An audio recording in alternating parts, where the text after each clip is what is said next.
নমস্কার।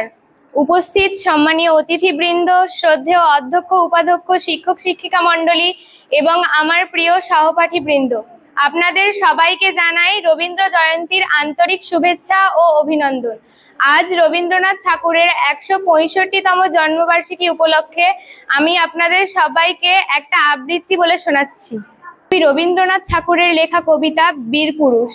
মনে করো যেন বিদেশ ঘুরে মাকে নিয়ে যাচ্ছি অনেক দূরে। তুমি যাচ্ছ পালকিতে মা চড়ে, দরজা দুটো একটুকু ফাঁক করে। আমি যাচ্ছি রাঙা ঘোড়ার পরে, টগবগিয়ে তোমার পাশে পাশে। রাস্তা থেকে ঘোড়ার খুঁড়ে খুঁড়ে রাঙা ধুলোয় মেয়ে ঘুরিয়ে আসে। সন্ধে হলো, সূর্য নামে পাটে, এলেম যেন জোড়া দিঘির মাঠে। ধু ধু করে যেদিক পানে চাই, কোনোখানে জনমানব নাই। তুমি যেন আপন মনে তাই ভয় পেয়েছো, ভাবছো এলেম কোথা? আমি বলছি ভয় করো না মাগো, ওই দেখা যায় মরা নদীর সোতা।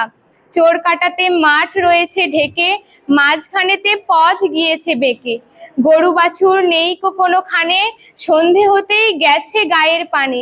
আমরা কোথায় যাচ্ছি কে তা জানে, অন্ধকারে দেখা যায় না ভালো।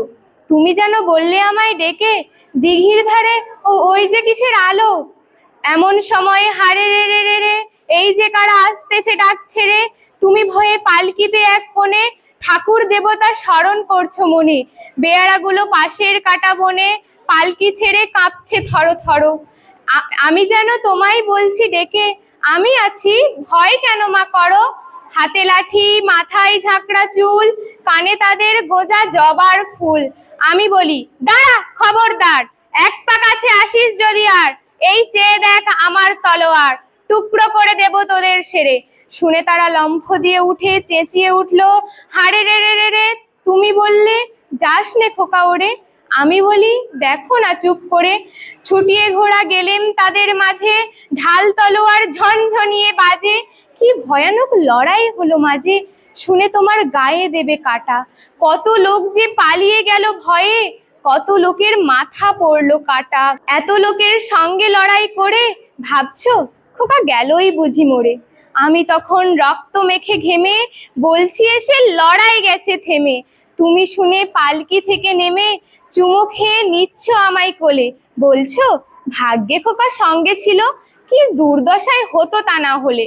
রোজ কত কি ঘটে যাহা তাহা, এমন কেন সত্যি হয় না আহা। ঠিক যেন এক গল্প হতো তবে, শুনতো যারা অবাক হতো সবে। দাদা বলতো কেমন করে হবে, খোকার গায়ে এত